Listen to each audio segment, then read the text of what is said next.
اچھا ہو یا برا، کوئی بھی وقت ہمیشہ نہیں رہتا۔ نفسانی خواہشات آنکھوں سے پیدا ہوتی ہے، اس لیے اپنی آنکھوں کو قابو میں رکھو۔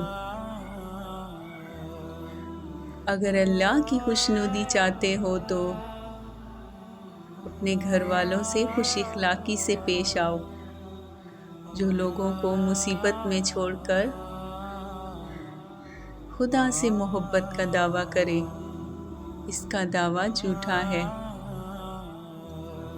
جو شخص اللہ سے محبت کرتا ہے، اللہ اسے دنیا میں محبت اور عزت سے نوازتا ہے۔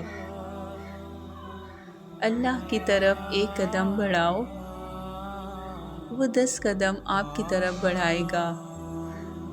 کسی شخص کو بلا وجہ ذلیل نہ کرو، یہ غرور کی نشانی ہے، اور غرور بدقسمت انسان میں ہوتا ہے۔ تنگ دل لوگوں سے دور رہیں اور سخی لوگوں کی صحبت اختیار کریں۔ زندگی میں پریشانیاں اور غم تب آتے ہیں جب زندگی اللہ کے احکامات کے مطابق نہ گزاری جائے۔